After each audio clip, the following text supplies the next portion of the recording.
င်္ဂလာပါလို့ PC 2025တိုင်ခွဲပြောင်းနေเนาะဖုန်းလေးနဲ့ဘယ်လိုချိတ်လဲဆိုတော့ကျွန်တော်ညီကိုတွေကိုပြောပြပေးမှာဖြစ်ပါတယ်ကျွန်တော်ဒါဒီဖုန်းထဲမှာဒီ software လေးပါเนาะ Honda Road Sign ဆိုတော့ဒီ software လေးကိုကျွန်တော် download ဆွဲလိုက်မယ်ဗျ download ဆွဲပြီးဒီထဲမှာဝင်သွားလိုက်ရရင်เนาะဒီထဲမှာသူပြောတဲ့အလုံးတွေကိုခွင့်ပြုလိုက်ရပါမယ်ဗျနိုင်ငံတော့ကျွန်တော်ဒီနေရာမှာဆိုရင်တော့ကျွန်တော်ကနီးတော့ထိုင်းနိုင်ငံနဲ့နီးရဆိုထိုင်းလိုပဲကျွန်တော်ထည့်လိုက်မယ်เนาะကျွန်တော်သူ့အတိုင်းပဲသွားရုံပဲဗျเนาะ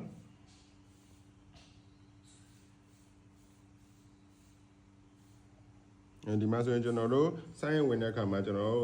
တို့ကြောင့် iPhone နဲ့ဆိုတော့ Apple နဲ့ဝင်လိုက်တာပါเนาะ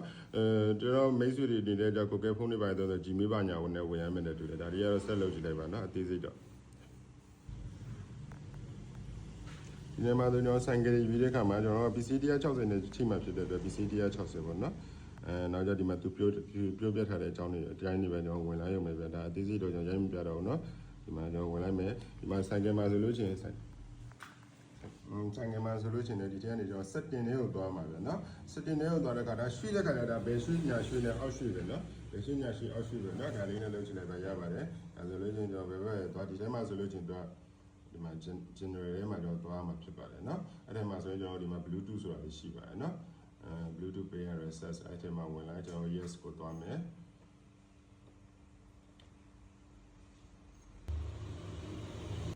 အဲ့ဒါဒီမှာဖုန်းဒီမှာဖုန်းမှလည်းပေါ်နေပေါ့နော်ဒါသူ့ရဲ့ Bluetooth ပုံစံလေးတော့ဒီမှာ pair လောက်လိုက်ရင်ဆိုအလုံးနော်ဒါဆိုရင်ဒီဆိုင်ကယ်နဲ့ကျွန်တော်တို့ချိတ်ပြီးပါဖြစ်ပါတယ်နော်ဒီမှာဆို finish အဲ့ဆိုရင်ကျွန်တော်ဘာတွေလုပ်လို့ရမလဲဆိုတော့ဒီဆိုင်ကယ်နဲ့ဒီဆိုင်ကယ်မှာကျွန်တော်သရှင်းတွေပါဖွင့်နေကြော်လို့ရမယ်ကျွန်တော် location တွေကြည့်လို့ရမယ်ကျွန်တော်ဒီမှာ location ကြီးကြည့်လို့ရမယ်ကိုရဲ့ location ပေါ့နော်အဲ့ဒါသင်းနေဖွင့်တဲ့အခါမှာကြော်လို့ရမယ် volume နဲ့ဒီကနေပြီးတော့လည်းကျွန်တော်လောက်လိမ့်ပြီးတော့အကုန်လုံးလို့ရပါတယ်ဗျာနော်ဒီကနေတော့ထပ်လိုက်တော့လေဒီမှာတစ်ချက်ရိုက်တာပြီနော်အဲ့မှာကျွန်တော်ဒီကနေတော့ကြည့်လိုက်တော့ကျွန်တော်ဒီမှာအကုန်လုံးကြည့်လို့ရပါတယ်ကိုစိတ်ဝင်စားလို့ကလီလို့လည်းရပါတယ်အများကြီးပဲနော်သင်းတို့ချက်ပြီးတော့ဒီမှာ location တွေပါရောအကုန်လုံးကြည့်လို့ရတယ်ဒါက weather เนาะရာသီဥတုတွေပါလဲဆိုတော့ကျွန်တော်အကုန်လုံးကြည့်လို့ရတာမျိုးဖြစ်ပါတယ်เนาะကလီကြည့်လိုက်ပါလို့ကျေးဇူးထူပါ